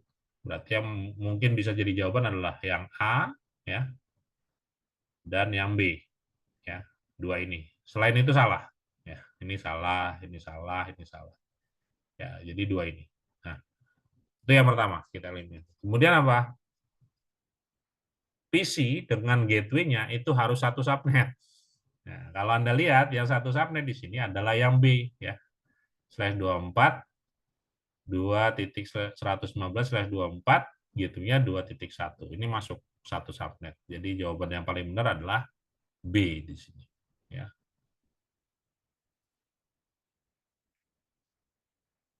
Nah, ini juga sama nih, nomor 14, subnetting juga ya. Jadi 15, 242, 5562, subnet masnya ini 224/27. Udah ketahuan nih, jumlah IP-nya berapa /27? 32 IP kan ya. Kalau 32 IP berarti range IP-nya berapa nih? Yang di dalamnya ada 62. Nah, kita bisa hitung kan. 32 IP pertama itu berarti 0 sampai 31 ya. Kemudian yang keduanya itu 32 sampai 63 ya. 32 sampai 63. Ya. Nah, berarti network ID-nya 15.24.255.32, broadcast-nya adalah 15.24.255.63. Maka range untuk host-nya ya 32 plus 1, 33. Kemudian untuk IP terakhirnya di host, untuk host-nya itu 63 kurangin 1, 62. Berarti range-nya adalah 33 sampai 62. Nah, di sini pilihannya yang paling pas ya cuman D. Ya. Ini yang ditanya yang host-nya ya, bukan range total IP-nya ya. Total IP-nya sih 60 60 lagi, 32 IP. Berarti range-nya 32 sampai 63. Cuman yang ditanya untuk host. Jadi ya 33 sampai 62 yang paling benar. Ya.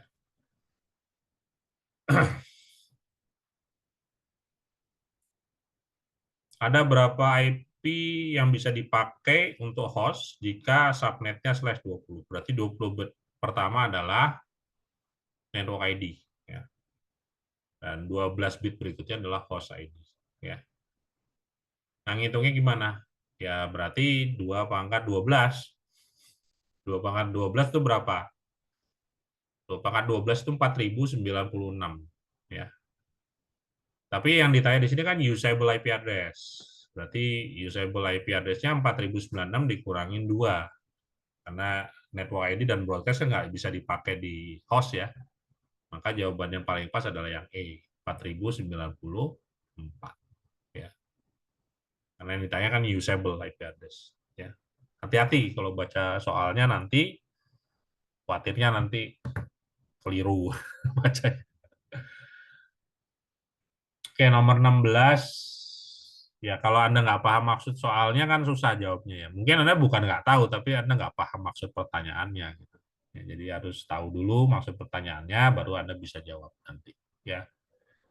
Nomor 16, apa istilah dari halaman perangkat kelas yang Anda bisa temukan di suatu interface jaringan? Ini tadi ya, alamat fisik. Alamat fisik itu MAC address. Ini udah jelas jawabannya. Di sini ada beberapa apa ya, istilah ya untuk alamat ya. Ada interface address atau interface ID. Ini istilah host ID di IP versi 6 ya, interface ID. Di kalau IP versi 6 pakainya istilahnya bukan host ID tapi interface ID. Lalu kalau IP address-nya alamat logical ya, IP versi 4 atau IP versi 6. Kemudian ada FQDN address, ini format standar untuk penulisan entry suatu domain atau suatu host di layanan DNS ya. Di www.mikrotik.com misalkan. Nah, itu FQDN atau google.com, mail.google.com, itu FQDN. Ya, ada standarnya tuh, ada nama hostnya, nama domainnya, ya, subdomainnya apa, dan seterusnya. Oke. Nomor 17, manakah dari pilihan berikut ini yang bukan merupakan valid MAC address? Jadi semuanya itu MAC address yang valid kecuali satu. Nah, satu tinggal dicari aja, kan saya sudah sempat berikan definisi MAC address ya tadi ya. 48 bit dipecah dalam 6 field, masing-masing field dituliskan dalam heksadesimal 2 karakter, berarti 0 sampai 9, A sampai F. Maka yang tidak bisa pasti yang ini, karena ada G-nya. Yang lainnya benar. Ya, nomor 18, network address adalah, nah, network ID atau network address itu IP pertama dari suatu subnet. Ya. Kalau first usable address ini IP pertama untuk host, bukan network ID. Ya. Jadi ini definisi yang paling tepat. Ya. Kemudian ada MAC layer di model OSI, dikenal juga dengan istilah, nah ini layer 2. Karena di layer 2 kan datanya itu dikemas dalam frame. Ya. Frame itu di forward, diteruskan dari satu segmen ke segmen yang lain, itu berdasarkan informasi MAC address. Ya. Makanya di situ pakai istilah MAC layer. Karena perangkat-perangkat jaringan layer 2 itu Untuk menentukan kemana suatu frame data akan dikirimkan itu menggunakan informasi MAC address yang disimpan dalam MAC address table. Kalau Anda cek di suite atau access point yang mode bridge, itu ada MAC address table-nya. Ya. Kemudian nomor 20, protokol yang digunakan untuk ping apa? Ya tentu saja ICMP ya. Nah, keluarganya kan ada traceroute, ICMP, itu masuk keluarga ICMP itu ping. Ya. Nah, nanti ada lagi ARP. ARP ini nanti kita bahas ya. Di chapter 2 tentang DCP nanti ada pembahasan sedikit lagi tentang ARP. Tapi saran saya sih nanti Anda baca-baca juga ya dari beberapa referensi yang ada, apa itu address resolution protocol, fungsinya untuk apa. Supaya nanti pas kita masuk materi DHCP ARP Anda sudah cukup paham. Ya nanti kita akan tetap diskusi lagi sih. Cuman ini kan harusnya waktu di kuliah udah dipelajari juga. Ya. Ada lagi UDP, TCP. Nah ini kan bagian dari pembahasan OSI layer maupun TCP IP ya. Yang jelas ini kan protokol transport di layer 4 ya, yang UDP maupun TCP. Perbedaannya yang satu connection less, yang satu connection full. Yang TCP ini, ya. Jadi TCP ini lebih handal, lebih reliable ya untuk melakukan transmisi data tanpa terjadi data hilang. Karena ada mekanisme pengecekan data sampai atau tidak di tujuan. Ya, kalau UDP ini benar-benar hanya ngirimkan saja. Ya. Jadi lebih cepat, tapi kurang handal. Ya, karena tidak ada mekanisme pengecekan apakah paketnya sampai atau tidak. Ya. Nah, ini jawabannya udah kita coba buat. Nah, dari pembahasan-pembahasan tadi kan kira-kira teman-teman sudah tahu ya apa yang perlu Anda pelajari kembali. Ya, perlu diingat-ingat kembali supaya hasilnya ya bisa lebih sempurna lah tadi. Ya. Tadi paling tinggi yang sudah ngasih tahu sampai 68% ya itu udah cukup lumayan lah, tapi sebaiknya sih Anda tetap review kembali ya. Supaya nanti pas masuk materi MTCNA yang benar-benar itu sudah nyambung gitu. Ya. Nomor 15, kenapa nomor 15? Ya ini, usable IP address. Ada 20 bit subnet, berarti networknya itu /20 ya. Networknya /20 itu kan berarti kalau kita hitung bisa pakai beberapa cara sih. Ini, misalkan kita ya apalah x/20 kan. Berarti jumlah IP-nya berapa nih? Jumlah IP-nya Anda bisa ngitungnya seperti ini ya. 2 ya pangkat 32 min 20 ya.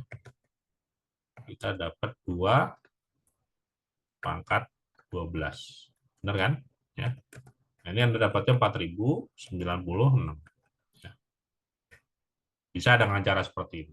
Ya. Nah, Anda perhatikan pertanyaannya. Ada berapa IP yang bisa dipakai? Nah, masalahnya kan dari IP yang 4096 ini, Anda harus kurangi dengan 2 IP. Dikurangi apa? 1 untuk network ID, ya. Lalu 1 lagi untuk broadcast. Baru sisanya bisa dipakai untuk host. Maka Anda ketemunya 4096 kurangin 2, dapatnya 4094 IP. Ya. Kenapa jawabannya 4094? Karena itu. Gimana? Cukup jelas, Mas Bayaki? Ya.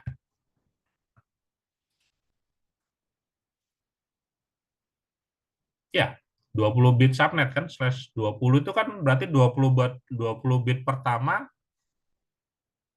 merupakan network ID. Ya kan? Ya. Kayak kan /20 itu apa? /20 itu 20 bit pertama network ID. Ya. Berarti host ID-nya berapa? Ya 12 bit terakhir. Nah, tinggal jumlahnya berapa? 2 pangkat 12 kan gitu. Oke? Ya. Sip. Nah, kita coba finish tesnya.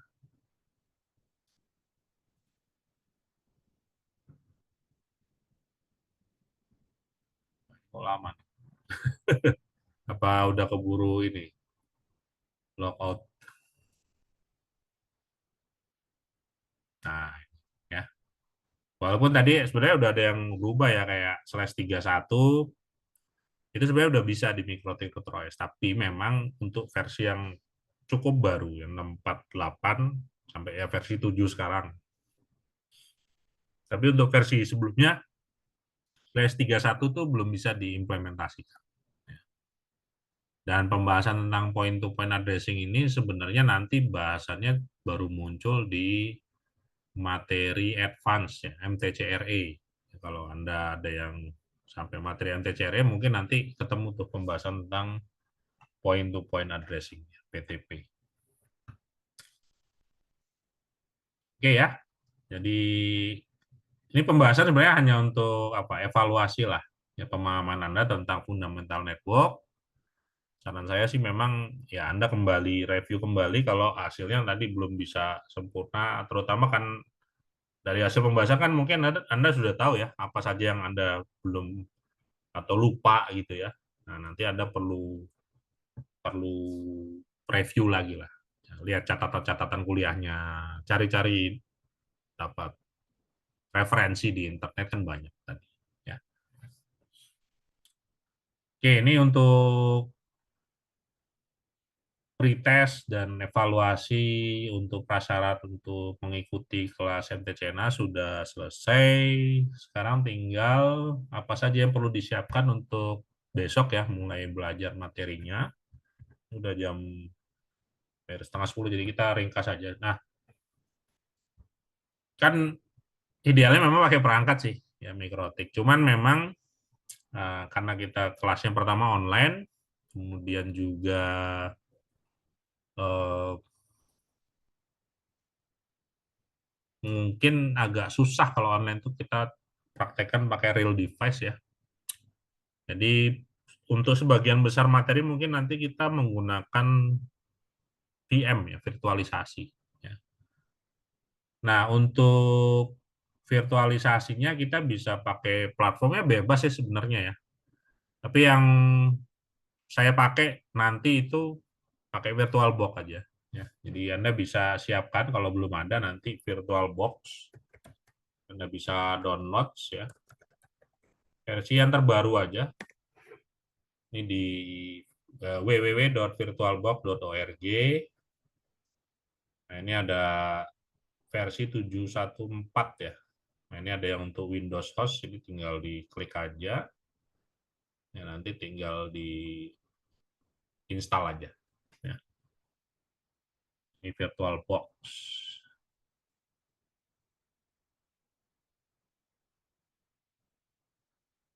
Nah, kalau saya kebetulan sudah ada VirtualBox di sini.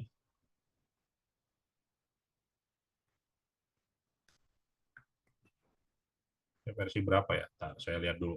Kayaknya versi sama sih, 714 juga.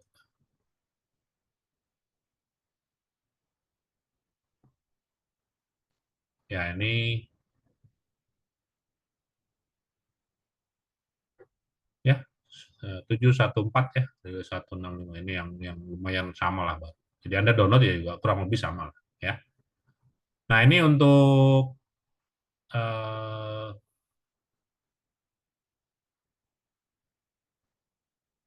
platform virtualisasinya. Kemudian untuk VM-nya yang sebagai Mikrotik kita bisa langsung download dari mikrotik.com-nya. Mikrotik.com.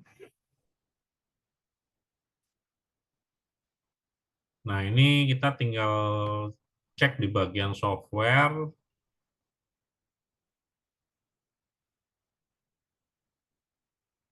Nah, ini cari yang cloud hosted router karena ini sudah dalam bentuk VM ya.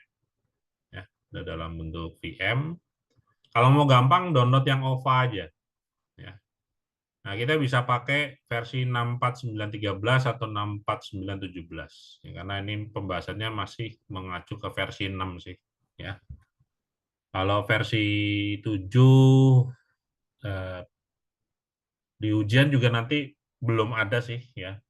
Jadi lebih pasnya masih pakai versi 6 saja.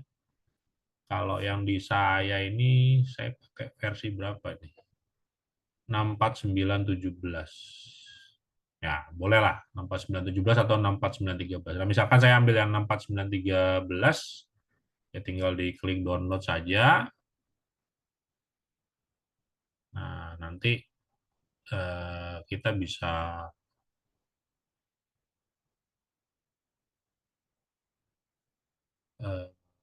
langsung apa ya, import gitu ke VirtualBox-nya nih kalau 64913.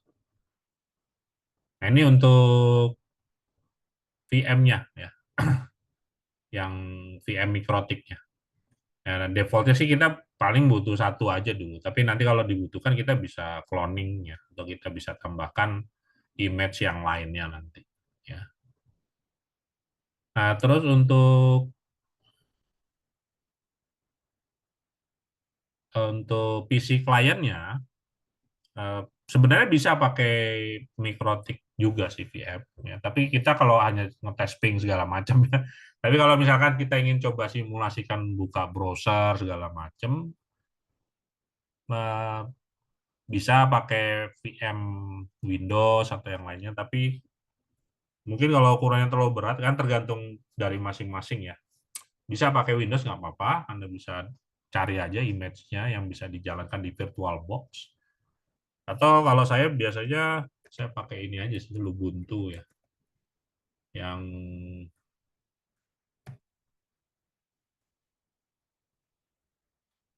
bisa dijalankan di VirtualBox ya. Jadi nggak perlu diinstal. Nah, ini udah ada di OS Boxes namanya. Ini kita bisa download virtual machine-nya yang bisa jalan di VirtualBox. Ini cuman ukurannya cukup besar ya, jadi saya nggak akan download lagi.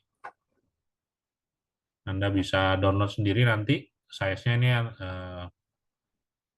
ya rata-rata sih 2,7, 2,6 ya. Jadi cukup besar juga sih. Pakai yang 2404 ini nggak apa-apa. Ya 2,6 giga ini. Di-download. Kemudian nanti Anda bisa tambahkan ya, kan VDI nih formatnya. Nanti format VDI-nya nanti Anda bisa buatkan satu VM ya. Anda buatkan satu VM. Kemudian di VM-nya itu nanti Anda bisa tambahkan ya storage-nya ini yang VDI-nya ini. Jadi kalau misalkan kita buat new seperti ini ya, misalkan namanya Ubuntu test gitu. Kemudian kita nggak install ya, jadi langsung jalan aja di sini. Ini nanti disesuaikan aja ya. Nah, ini kita bisa gunakan existing virtual disk ya. Nah, ini kita bisa cari ya disknya yang mana gitu, VDI-nya. Jadi kita bisa arah. Kalau nggak ada ya kita tambahkan dulu, terus kita browsing taruhnya di mana. Ya. Ini ya Ubuntu VDI itu ada sebenarnya. Nah, kemudian kalau sudah ya langsung next apa nanti kalau udah ketemu udah attach, tinggal finish, nanti tinggal dijalankan aja ya. Jadi ini nanti yang diunduh di sini ya VDI, Anda ekstrak, ya, kemudian tinggal ditambahkan nanti pada saat Anda buat VM-nya di VirtualBox. Ya. Untuk konfigurasi settingan apa prosesor atau memorinya sih, kalau yang Mikrotik ini defaultnya sih 160 MB. Jadi kan OVA langsung diimport aja, jadi saya nggak rubah-rubah. Cuman kalau yang Lubuntu ini, saya settingnya prosesornya 2, base memorinya itu 2 GB ya 2048. Jadi Anda sebelum selesai itu perlu konfigurasikan nih memorinya sama prosesornya nih. Ya, dua aja sih. Tapi tergantung ini. Artinya Anda kalau misalnya merasa cukup, Anda bisa tambahkan. Misalkan Anda ingin pakai 4 CPU prosesornya, kemudian memorinya Anda ingin tambahkan jadi 4 GB misalkan atau 8 GB. Ya di saya juga masih bisa nih kan, di laptop saya kan RAM-nya ada 32 GB, jadi masih bisa sih sebenarnya. Tapi dari hasil uji coba sebenarnya 2 GB aja cukup dialokasikan untuk VM PC kliennya yang menggunakan sistem operasi Linux Ubuntu ini, jadi 2 GB aja cukup sih ya, dengan prosesor 2 core atau 2 CPU. Nah, nanti untuk pengaturan network segala macamnya nanti besok kita akan coba pas konfigurasi gateway ya, pas di materi introduction. Ya, itu kira-kira beberapa hal yang perlu teman-teman siapkan ya. Jadi platform virtualisasi yang menggunakan VirtualBox, kemudian VM Mikrotiknya Anda bisa download langsung di mikrotik.com. Lalu untuk PC kliennya bebas, tapi contoh yang saya pakai di sini saya menggunakan Ubuntu ya, yang untuk uh, VirtualBox yang VDI. Jadi di OS Boxes itu sudah ada, tinggal diambil aja. Ya nanti ada beberapa aplikasi tambahan yang mungkin perlu diinstal seperti browser gitu ya. Kemudian juga Winbox-nya, tapi itu kalau sudah keinstal harusnya nggak terlalu masalah sih. Ya. Oke, sampai sini ada yang mau ditanyakan sebelum kita tutup sesi kita pada malam hari ini? Untuk hari ini cukup sampai sini dulu aja sih. Cuman mungkin ada yang mau ditanyakan, entah pembahasan materi tadi yang pretest ya, atau persiapan alat bantu untuk labnya. Monggo silakan kalau ada yang mau ditanyakan. Kita masih ada waktu sedikit lah. Gimana? Lab guide? Nggak ada. Kan tinggal diinstal-install aja sih. Tinggal di-download aja tadi. Download, install VirtualBox, download OVA, diimport ya. Nanti link downloadnya tinggal kayak yang VirtualBox ini. Oke, ini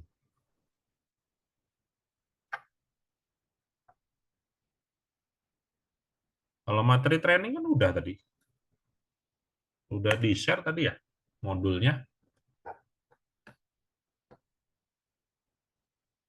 Ini yang OVA ini ya. Download yang OVA tadi kan.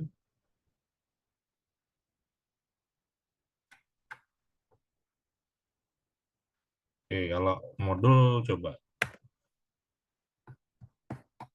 Ini yang VM untuk Ubuntu-nya. Ini ya tinggal search aja sih. Saya juga nggak hafal sih linknya. Langsung search aja ketemu. Download gitu. Nah, untuk yang modul training tadi udah, oh ya, ini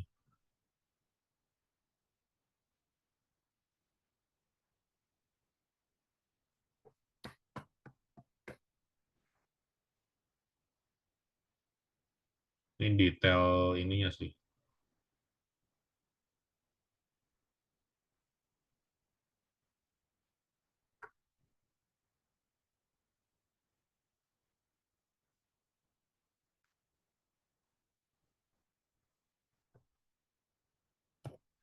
Nah, ini saya coba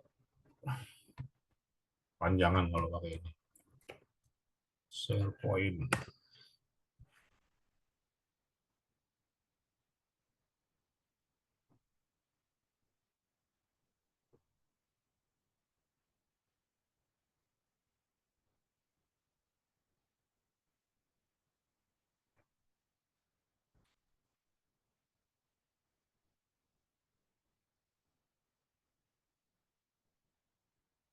nggak ada ISO sih, langsung OVA aja kan tadi.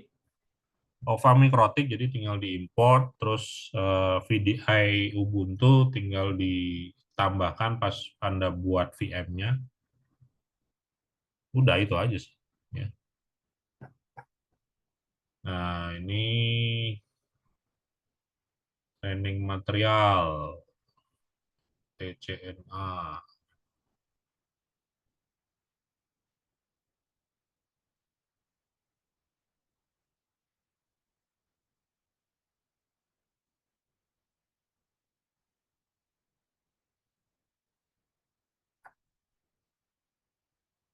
Tadi udah. Nah, ini coba di download. Ini baru saya share lagi. Diklik aja linknya yang ada di kolom chat, ya, di Zoom-nya. Tadi udah ada yang bisa download kan?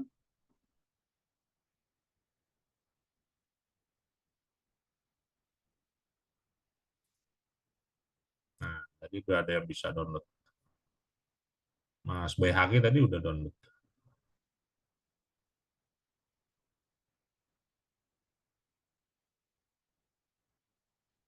Lab guide, lab guide. Sebenarnya lab guide-nya ya nggak ada guidance spesifik seperti yang di modul. Jadi labnya nanti menyesuaikan karena di modul kan sebenarnya itu kalau pakai perangkat real ya. Dan saya juga jarang pakai lab di modul sih.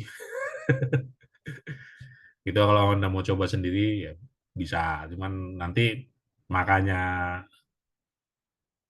Anda perlu ikut kita di sini kan kita nanti mungkin ada skenario labnya sedikit agak beda, konfigurasinya agak sedikit beda gitu kan. Ya supaya nggak cuma mengandalkan yang ada di modul aja. Tapi konteksnya sama sih. Ya. Substansi yang dibahas juga sama. Ya. Oke, ada lagi?